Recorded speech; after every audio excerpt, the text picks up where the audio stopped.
La llave de mandala se quebró,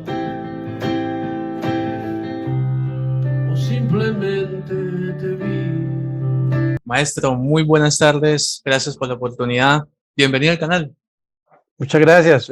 Para mí es un placer estar en esta conversación que yo sé que va a estar muy amena, muy chévere. Por supuesto que sí. De hecho, yo tuve la oportunidad de poder, estudiar un poco más de su trabajo. Y por supuesto, cuando en las entrevistas que te han realizado siempre se destacan las producciones de gran calibre, como muchas que vamos a tocar más adelante, pero yo quiero como iniciar que yo me acuerdo que en el año 1977, si no estoy mal, usted hizo parte de la realización de Los Pérez Somos Así. Algunas personas que tuvieron cercanía con algunos de los actores y que obviamente es una producción bastante importante, notoria. Yo quiero preguntarte sobre cómo es trabajar la nostalgia a través de ese inicio hasta la actualidad. Bueno, sí, Los Pérez Somos Así fue una gran comedia que hicimos, salía los domingos a las 7 de la noche y empezó como reemplazo del Joy 2. El Joy 2 culminó su periodo y lo reemplazó. En esa época los programas eran adjudicados por licitación pública. Los canales no eran privados como hoy en día, pues como los grandes canales que hay en Colombia. Entonces terminó la licitación, el Joy 2 no le prorrogaron su licencia de funcionamiento, digámoslo así, y en su lugar Colombiana de Televisión tuvo la fortuna pues de tener ese horario de 7 a 8 de la noche los domingos. Yo estaba también en la anterior, obviamente en la anterior temporada del Joy 2, yo hice los últimos 3 años del Joy 2, y empaté con Los Pérez Somos Así, que fue además la llegada de David Stivel, el gran director argentino. La llegada de Stivel a Colombia fue lo primero que él hizo en Colombia.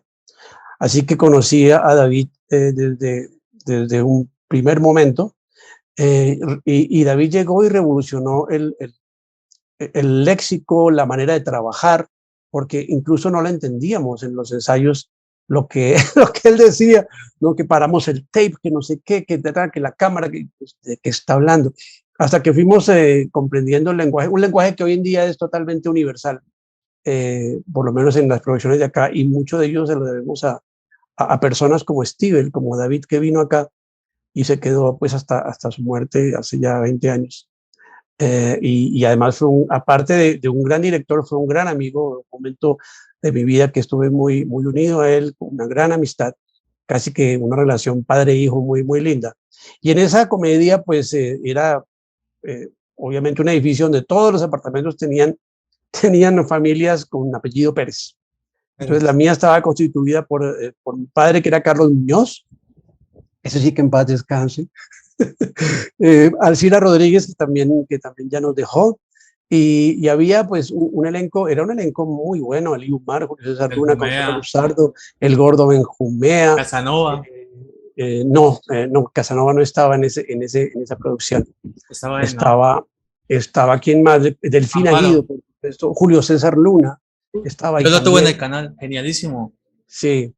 Pues era un gran elenco: Estela Suárez, Gloria Gómez, ¿quién más? Uy, es que fue mucha Margot gente Velázquez. por ahí. Margot Velázquez, por supuesto, a quien yo hacía mucho rato no la veía, y ahora en Cartagena en el festival le hicieron un homenaje y ahí nos dimos un gran abrazo porque hacía muchos años que no conversábamos, la verdad. Y fueron unos años muy lindos. Julio Laurín, un actor español que trabajó ahí. Gaspar Ospina. Gaspar Ospina también estuvo, sí señor. Con Julito era un actor español de la vieja guardia, como se puede decir, que además fue una cosa muy curiosa y muy linda en cierto modo, porque él se murió en la grabación, cuando estábamos grabando, y el capítulo que estábamos grabando esa semana era dedicado justamente a su personaje, y todos terminábamos la escena diciendo: oiga, don Pedro, se llamaba su personaje, don Pedro tiene un gran corazón. Es que don Pedro tiene un gran corazón, y se murió de un infarto. ¿Puedes creer eso? En esa misma semana que estuvimos grabando ese capítulo. Bueno, yo aprendí mucho ahí. Yo hacía de un muchacho rockero, adolescente, y fueron años muy lindos con Los Pérez Somos Así, claro que sí. Hombre, yo sé que la dirección fue David Stivel. Sí. David Stivel. Yo sé que fue un año de esa de esa producción de Los Pérez Somos Así, genialísima, porque eso se daba en Indravisión, imagínense. Fue, o sea, fue la época dorada de esa televisión colombiana, además, grandes, importantes referentes, como también Alimar, que, o sea, yo digo que eso es muy destacado y bastante importante de poder mencionar. Bien, eso empezando. Claro que Sí, también está una producción que también me cae bastante, muy, muy bien y que yo tuve la oportunidad de chequear algunos capítulos porque no todos se encuentran, porque creo que hay plataformas digitales que en la cual tienen los derechos y aún no están abiertas al público, pero yo sé que una mujer de cuatro en conducta, si no estoy sí, mal, que es del 80, que obviamente yo tuve el valor de poder investigar un poco más porque hay dos títulos con el mismo nombre, porque yo sé que está la del 61 y está la del 80. La del 80 que ok. yo sé parte es obviamente con Laura García, con Lucy Arias. Entonces yo quisiera preguntarte sobre cómo fue el poder pasar 3 años más para tener esta gran producción, como es obviamente una historia muy elemental que apenas daba como sus primeros pasos para ser diferente y se considera totalmente inesperada, única. Sí, una mujer de cuatro en conducta. Fíjate que cuando nos vamos tan atrás, muchas de las personas que nombramos ya no están con nosotros, ¿no? Empezando por su director, que fue Fabio Camero. En esa época se acostumbraba mucho que un director estuviera allí y otro hiciera el ponche de las cámaras, ¿no? Dirigir cámaras. En esa novela, el director de cámaras fue Julio Sánchez Cristo, curiosamente. Entonces, él estaba también como comenzando en el mundo de la televisión, pues, y éramos como de la misma, somos de la misma generación. Entonces él venía pues de una familia también como la mía, dedicados a este cuento de la televisión y a los medios de comunicación en general. Y había una gran actriz en esa novela, aparte de Laura García, que era su protagonista. Yo era el malo del paseo, porque Laura hacía el papel de una empleada doméstica y yo era el niño de la casa, y el niño de la casa era muy malo y la dejaba embarazada. O sea, era prácticamente una violación, era una cosa muy fuerte de hacer. Eh, y para mí pues era todo un reto porque Laura ya era una persona muy, muy reconocida, sobre todo en el ámbito teatral. Eh, y entonces para mí fue un honor estar al lado de ella, haciéndole pues el antagonista. Había otros actores muy buenos como Lucero Galindo, por ejemplo, que hacía de hermana mía y la trataba muy mal a la protagonista. Y Lucero tenía un talento para actuar impresionante. Gabriel Vanegas también, otros actores de esa Chelita del época. Río. Uy, sí, claro. Uy, cayó un rayo aquí impresionante. ¿Sí? Pero bueno, que está lloviendo por acá. Ah, Entonces, esa novela fue Delfina Guido también. Delfina Guido hacía una madre, era mi madre, y era la patrona del personaje de Laura García, y era muy mala realmente. Ella y yo éramos muy malos con la pobre Laura. Entonces le hacíamos la vida imposible hasta que ella pudo salir de esa casa y cayó todavía peor porque le pasaron muchas cosas en esa novela. Era en una época en que se grababa de una manera muy diferente a la de hoy porque primero no había exteriores prácticamente. Entonces todo se grababa dentro del capítulo, se grababan las escenas en orden de capítulo, pues como cronológicamente, linealmente, digámoslo así. El libreto comenzaba escena 1 y empezábamos con la escena 1. Se grababa en orden el capítulo.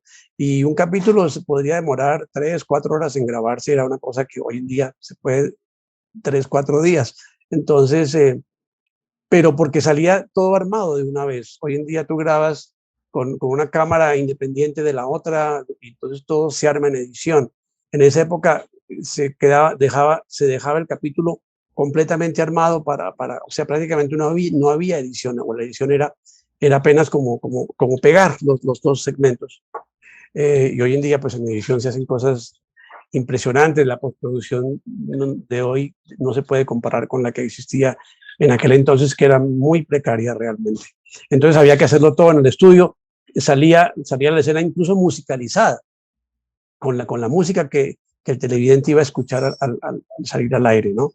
Fue un aprendizaje muy grande para mí, pues, porque yo estaba con todos estos grandes actores comenzando mi carrera, entonces era como aprovechar, yo me sentía como una esponja aprendiendo de todos y de cada uno de ellos.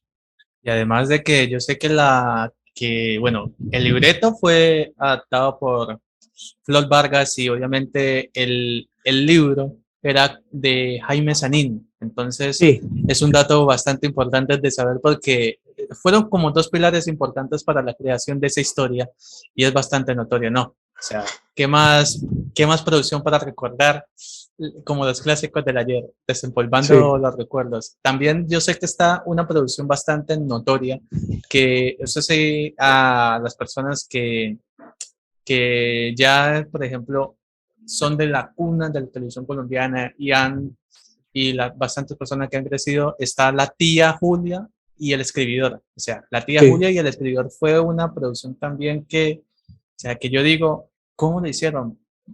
Por el simple hecho de que, o sea, abar- abordar una historia radial, una historia sobre Mario, o sea, que la tía de Mario, que Mario se Vargas, desenvuelve, sí. exacto, que desenvuelve todo eso. Entonces, yo quisiera saber es cómo es ampliar y conocer el mundo radial a través de, obviamente, de los primeros comienzos de la televisión, como es la radionovela, y después pasar al tema de la televisión y recordar como esos cambios. Sí, pues La Tía Julia y El Escribidor era de la época dorada en donde RTI, la programadora que ya no existe, se dedicaba a hacer estos clásicos de la literatura latinoamericana. Entonces, la dirigió también David Stivel, y claro, el propio Vargas Llosa vino al lanzamiento de la telenovela. Para nosotros fue un honor conocerlo. Tengo un ejemplar de La Tía Julia dedicado por él, personalizado, entonces es un recuerdo muy, muy grande. Imagínense, de un premio Nobel, pues en ese momento no lo era, pero iba para Pero allá, pero ya sabíamos que iba para allá, algún día se lo iban a dar. Entonces, Víctor Mayarino lo personificó a él, el personaje de él. Se trajo una actriz peruana a ser de Tía Julia y era muy encantador en el sentido de que el escribidor, que era Carlos Muñoz, era un personaje bien, bien curioso, bien lleno de muchos matices, muy excéntrico él, se la pasaba escribiendo las radionovelas. Entonces, recrear el ambiente de la radionovela en un estudio de televisión también fue una cosa mágica, porque eran las épocas de la televisión, que estaba comenzando el canal en Perú, pues porque esto pues lo ambientamos en Bogotá, pero realmente sucedió en el Perú. Entonces, un gran elenco, por supuesto, también, María y Cecilia fueron, Botero, María Cecilia Botero estaba allí, que allí fue más o menos donde comenzó su romance con el director David Stivel, creo yo, creo que más o menos fue así. Y pues obviamente después se casaron, tuvieron a Mateo, que hoy en día Mateo es un gran director también, Mateo Stivel, ¿verdad? Eh, y en ese momento también se trabajaba con mucha mística.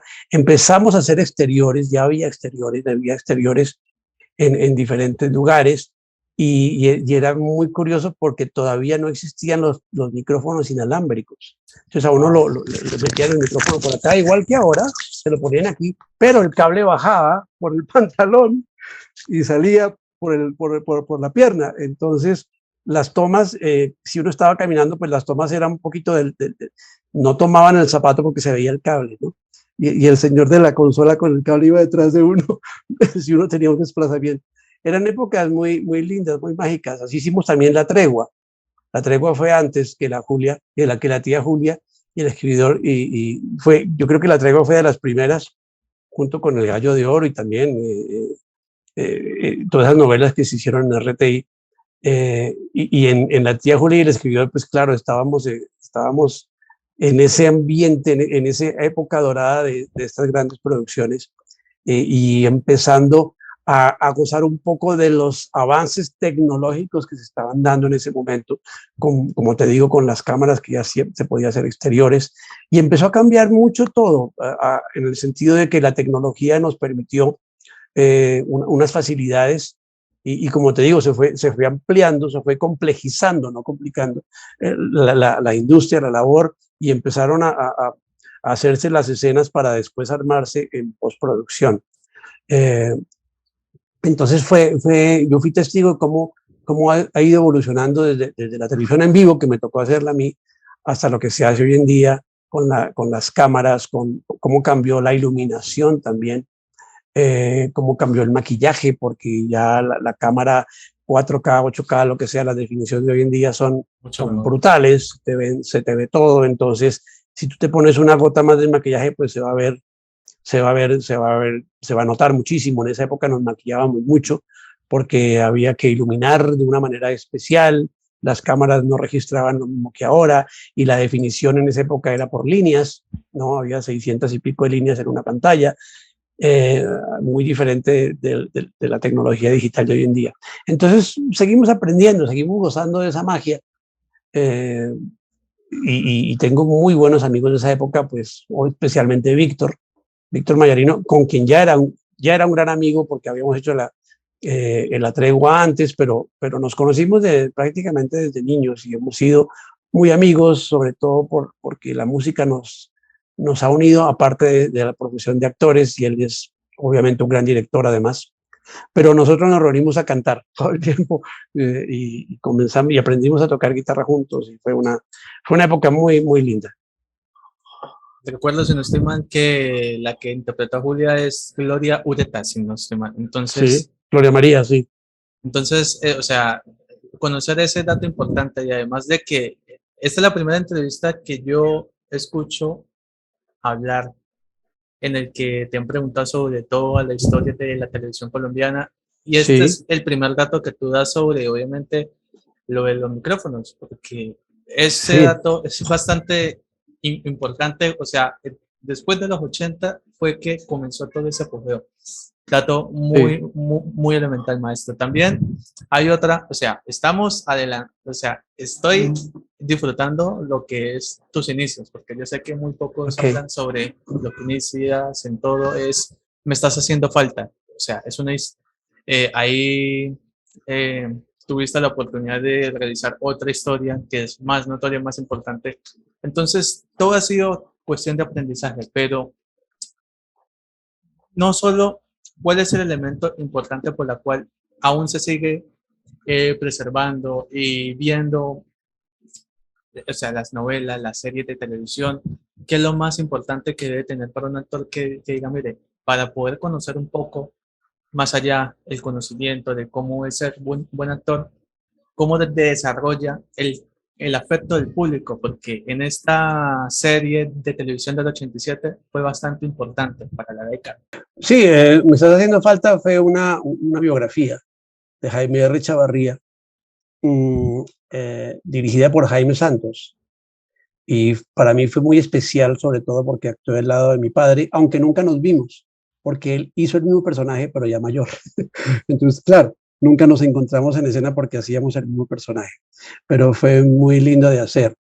Entonces, los dos, yo era el joven, Jaime R. joven, lo hicimos casi todo en Medellín, esa novela, que también ya era el momento de los exteriores y todas las cosas, ya eso estaba en apogeo, ya había micrófonos inalámbricos, por supuesto.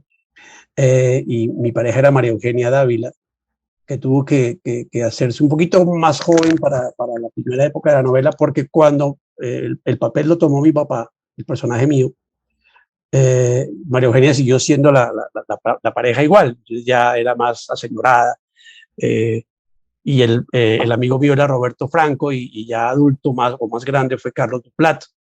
Entonces fue una novela muy linda, sobre todo porque Me estás haciendo falta era una oportunidad para hacer lo que a mí me gusta, no solamente actuar, sino también cantar, ¿no?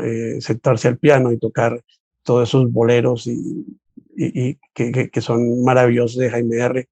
Y además en la ciudad donde él vivió, pues era fascinante. A mí me gustó mucho hacer esa novela, estar en Medellín todo ese tiempo que estuvimos.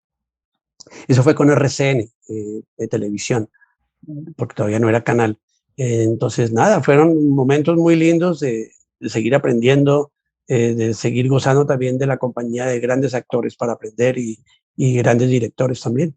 Gracias, maestro, por experimentar, o sea, por dar ese conocimiento importante, porque yo sé que toda persona que quiera estudiar actuación debe conocer esto, y eso es bastante elemental. También es importante aclarar de que en el Bolívar el héroe, que ya es algo, puede decir, de animación, sabemos de que Julio César Luna fue el narrador de toda esa linda historia. Tú hiciste la voz de Américo.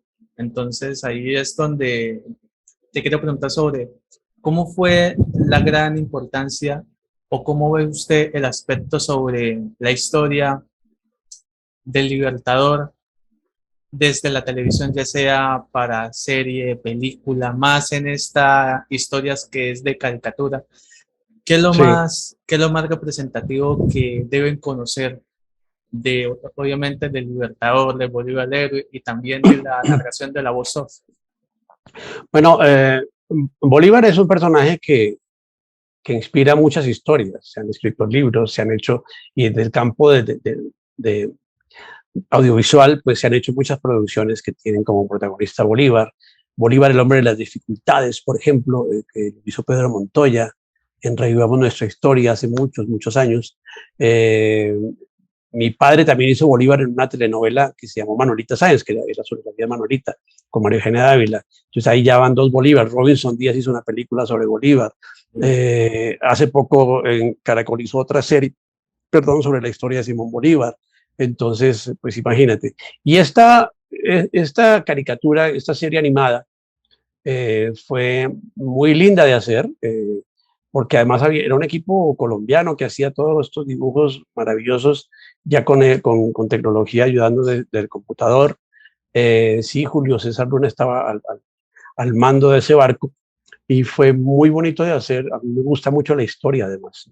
Entonces, hacer cosas históricas es como darme en la vena del gusto, y con voces como Manuel Cabral, por ejemplo, uno de mis grandes amigos en la vida, hijo de Flor Vargas, que mencionaste tú hace unos momentos, que fue la que escribió la adaptación para televisión de Una mujer de cuatro en conducta, y mucha gente más que se sumó a una producción que era de Guillermo Rincón, de acuerdo. Y nada, pues obviamente un gran recuerdo también no solo con Bolívar como personaje histórico, sino también poder darle la voz a doblar en dibujos animados a unos personajes. Muy, muy hermoso todo o sea, toda esta representación de la historia también que es de Colombia y gran parte de que debemos conocer los valores, la importancia, todo. También hay una producción que la verdad sí espero verla completa. He visto muy pocos episodios, pero Ajá. en las veces que has aparecido en El Cacique y la Diosa, o sea, es bastante muy emotiva porque obviamente hay actores que son grandes también. O sea, tú eres, como decir el maestro, la pieza clave de todo. Yo sé que tú compartiste con Chut, con Devin, Cárdenas, Martínez, entonces, Pero espera, antes de que sigas, ahí hay una cosa que pasa muy seguido, y es que nos confunden con mi hermano Álvaro, porque que fue el que trabajó en Cacique y la Diosa. Yo no lo hice. Y seguramente si buscaste alguna fuente, es posible que te hayas encontrado con mi nombre, pero en realidad el que trabajó en el Cacique y la Diosa, que fue otra dirección de Julio César Luna, fue mi hermano Álvaro, con Giselle Pontevini y Juan Pablo Schuch. Pero eso pasa mucho, tanto que no solamente, aprovecho para decir que esa confusión se da no solamente con mi hermano, sino con mi papá. A la gente me dice Álvaro, a él le decían Mario. Entonces ah, es como una mezcla, porque y además, como mi hermano se fue hace muchos años a vivir a Estados Unidos, pues entonces no siguió vigente aquí en la industria audiovisual colombiana. Él trabaja ya en Telemundo, hace cosas en Miami, donde vive, pero aquí no siguió actuando. Entonces, por eso, mucha gente me ha dicho lo que tú me acabas de decir: ay, cuando usted trabajó no, ese era mi hermano.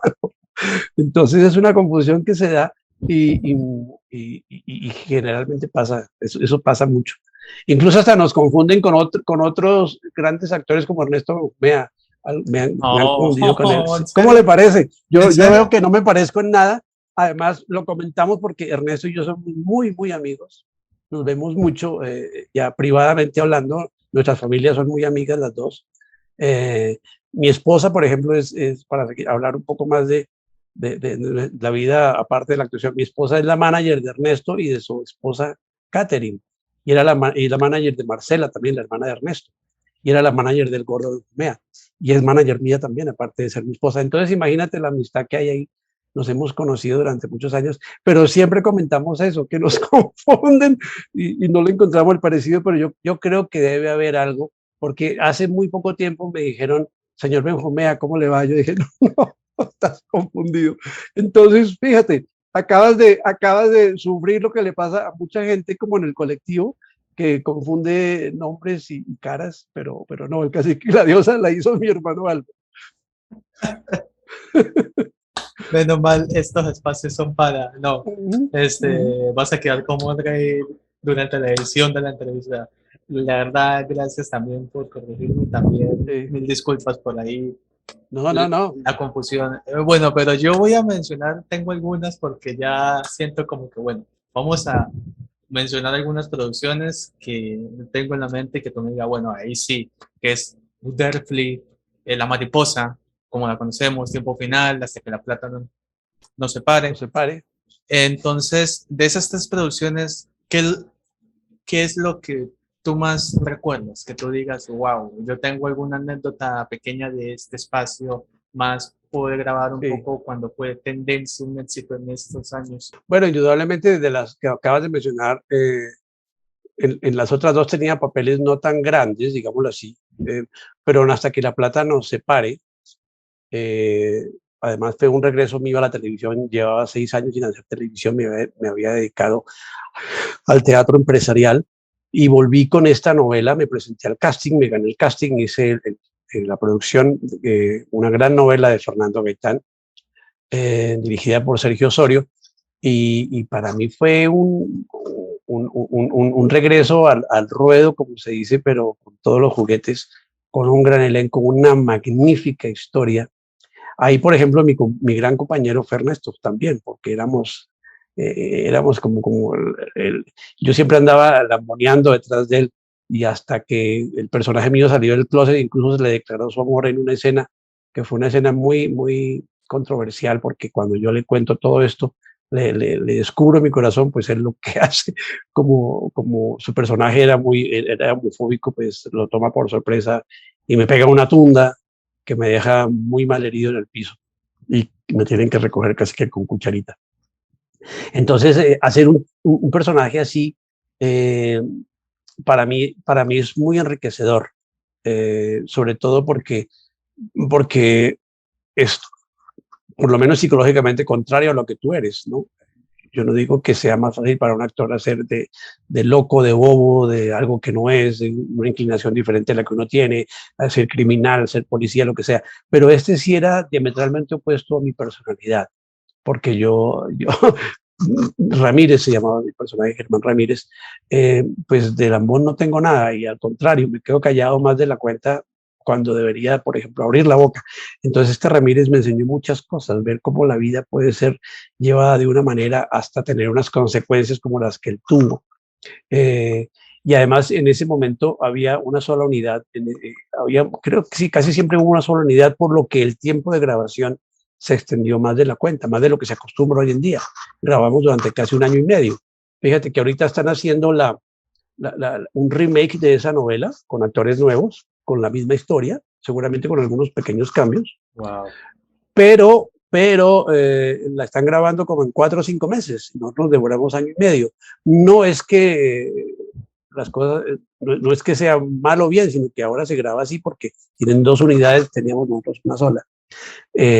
Y sí, ahora están haciendo una nueva versión, y tengo muchas ganas de verla, pues porque tengo muchos amigos ahí, empezando por el director, Israel Sánchez. Entonces quiero ver qué es lo que están haciendo con algo que nosotros ya hicimos hace 16, 17 años. Y sé que lo están haciendo igual con mucho amor. Está también RCN, la están haciendo para Telemundo. Y ya creo que la van a estrenar dentro de muy poco tiempo, por lo menos en Telemundo. Entonces tengo muchas ganas de verla. Pero volviendo a nuestra versión original, pues claro, nos volvimos con una familia porque grabamos en Cajicá. Para los que no saben, pues que es un pueblo cercano acá, el almacén de los automóviles, el concesionario que daba, pues sí, se fabricó allá en Cajicá. Entonces vivíamos allá prácticamente encerrados y nos convertimos en una familia muy, muy grande durante esos año y medio que duramos grabando. Entonces fue muy lindo, una linda experiencia. Oh, maestro, me acabas de dar una cátedra de todo lo que es ¿Cuál la cátedra? No, no. evolución. No, no, no, no, en Claro, serio. claro, sí. Todo, me parece que lo bueno es que la evolución va para adelante. Entonces, ahora es más fácil, la tecnología te permite hacer cosas que antes no se podían hacer. Tienes la ayuda, por ejemplo, que en esa época no existía, cuando estamos hablando de las producciones que hemos nombrado, la ayuda del computador para recrear fondos o lo que sea. La facilidad técnica para mí, yo adoro la tecnología, la facilidad técnica me parece asombrosa hoy en día, porque pues te da más recursos como actor y a los productores, al director también le dan muchos más recursos que los que había antes, por supuesto. Claro, hay que aprovechar la tecnología para bien, eso es lo importante. Uh-huh. Bueno, vamos con las dos últimas preguntas para poder Sí, señor.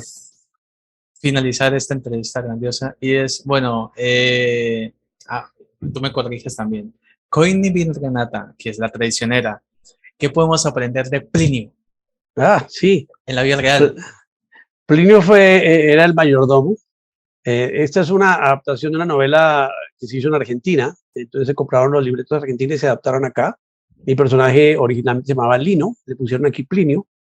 Entonces también fue una gran experiencia porque la historia era bien, bien curiosa, ¿no? Aquí se le llamó La Traicionera, en Argentina era mucho más directo el nombre. Eh, sí, con Nela González, que hizo una fabulosa traicionera, muy linda ella, además nos hicimos muy amigos. Víctor Mayarino también, volvimos a encontrarnos en escena, yo era su chofer. Juan Manuel Mendoza, que además de actor es una gran persona y un excelente músico, actor y cantante él. ¿Quién más? Ana Lucía Domínguez. Uy, eso fue un elenco. Cristina Lili estaba también ahí. Silvia de Dios, Jorge Cárdenas, Vicky Hernández, mejor dicho. Esos pesados.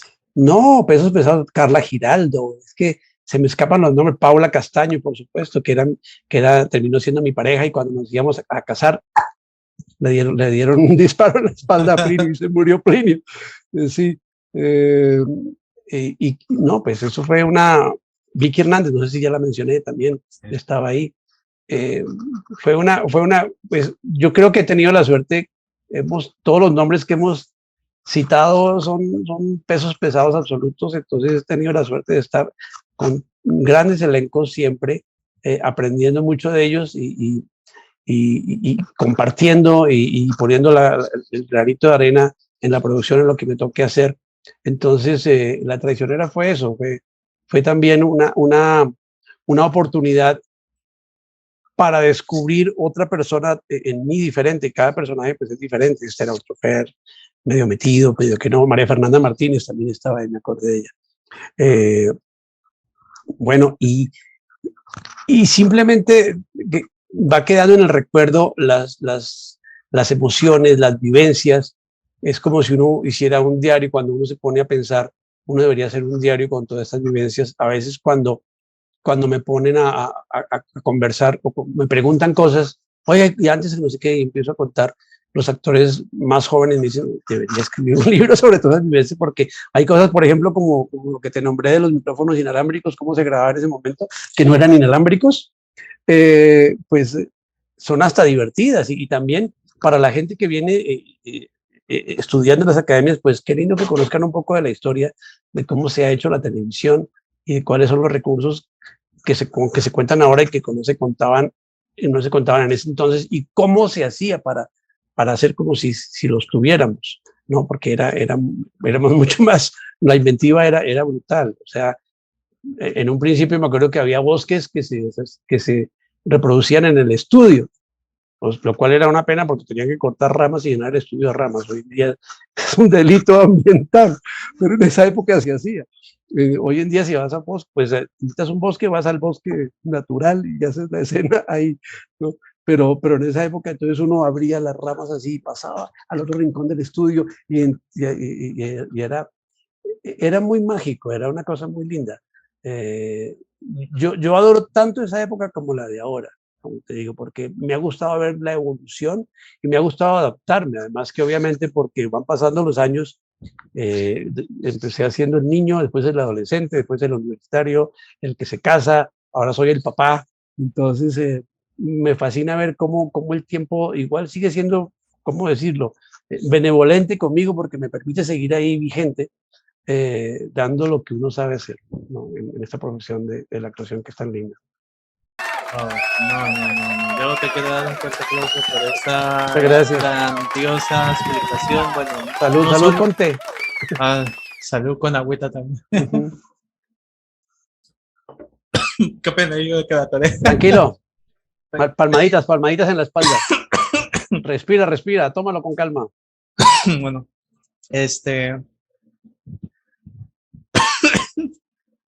bueno, eso. Bueno, esto es un recuerdo ya.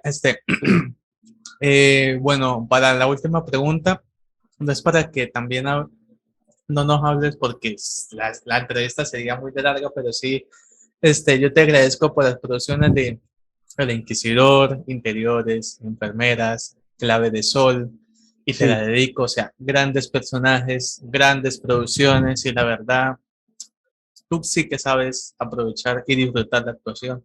Y bueno, y vamos por la última pregunta, que es una producción, una película de Luis Corporán, Esa noche.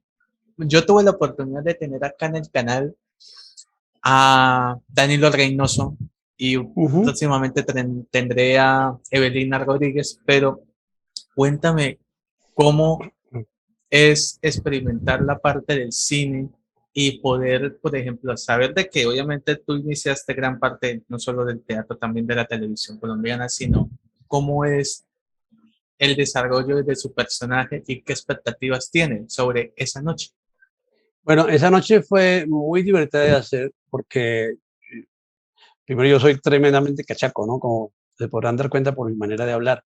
Y el personaje mío era el, el administrador de una central de taxis en Barranquilla, totalmente costeño él.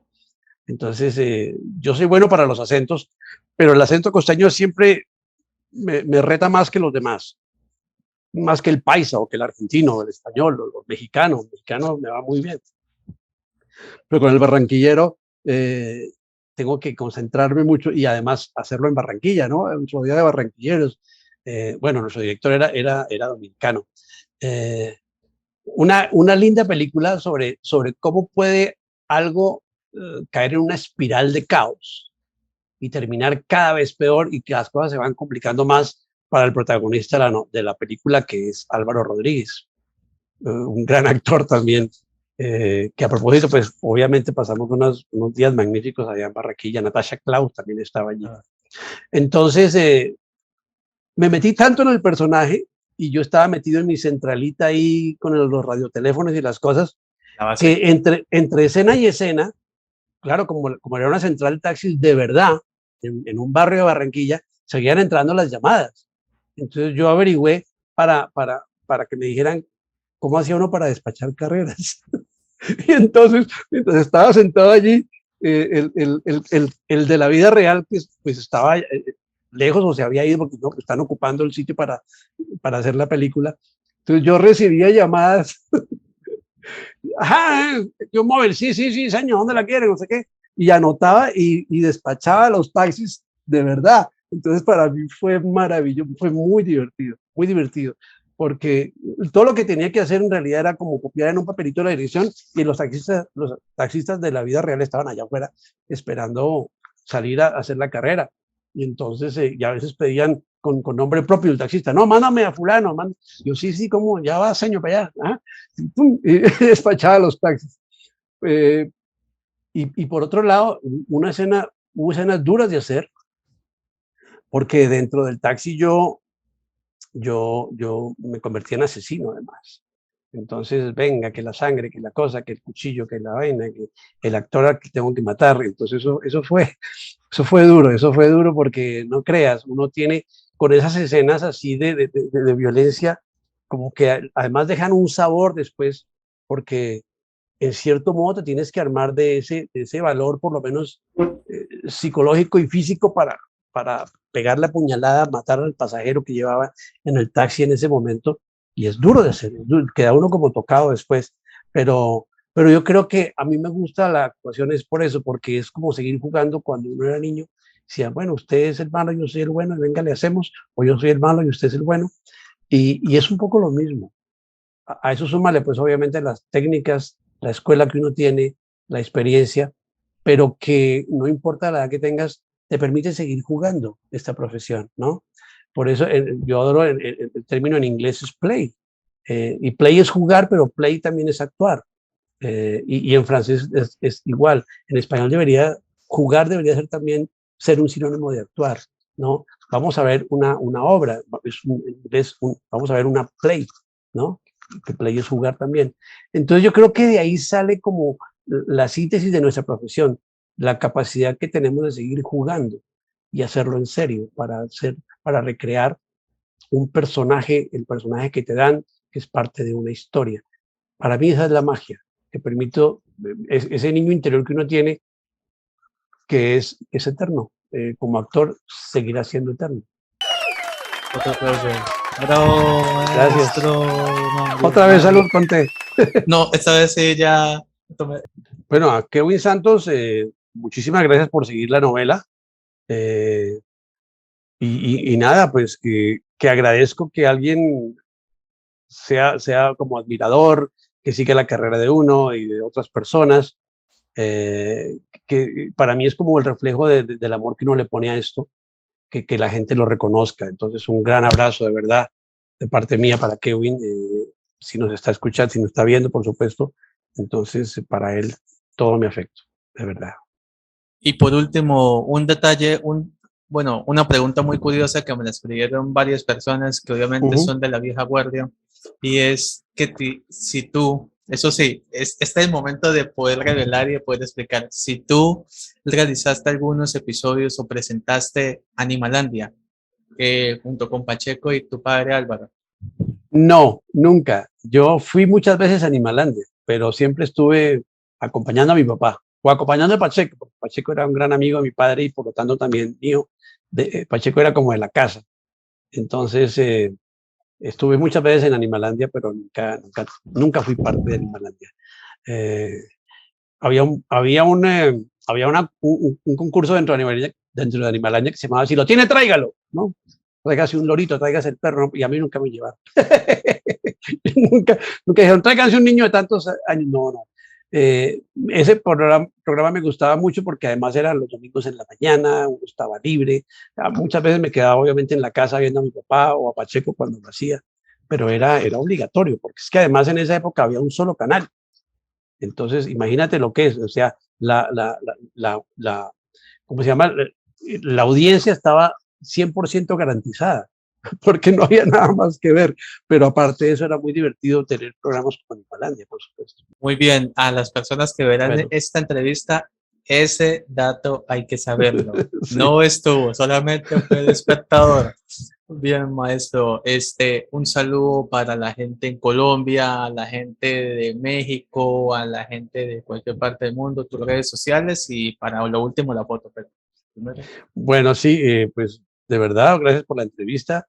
Yo creo que este tipo de conversaciones a mí me alimentan mucho el espíritu, y para toda la gente de Colombia, por supuesto, un gran abrazo, este país que quiero tanto, a la gente de México que nos ve. Déjenme decirles que yo a México guardo un cariño muy grande.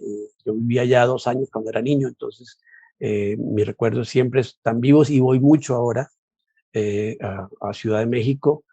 Hace muy poquito estuve, por ejemplo, y ya pronto voy a volver. Entonces quiero mucho ese país, y a los demás países donde nos están viendo, pues por supuesto un gran abrazo de parte mía. Oh, maestro, la verdad, primero, muchas gracias por la oportunidad. Bueno. Qué gran, discúlpame los baches que tuve en el principio, porque, o sea, no es fácil, por ejemplo, dominar una entrevista, pero sí me informé bastante. Espero le haya gustado y también. No, muchas gracias. Un trato muy, muy agradable, de verdad. Muchas gracias a ti. Y no, y qué bueno que la hayas disfrutado y gracias por las correcciones de principio. Por Dios, qué consuelo, Bueno, no veía esto. ok. No, Bueno, yo muy se bien. cuenta Consuelo, bueno. Pero es que esas investigaciones, datos falsos, yo sé que no son culpa tuya, sino que No, no, uno no. los encuentra así, uno se encuentra errados. Sí, sí, sí. Exacto, y por eso No es te que, preocupes. Bueno, bueno, maestro, estuvo bien aclararlos. Estuvo perfecto. sí, bueno, Bueno, maestro, muchas gracias por ok. la oportunidad y Gracias. bendiciones. Un Chao, abrazo para ti. Chao, chao. chao, chao.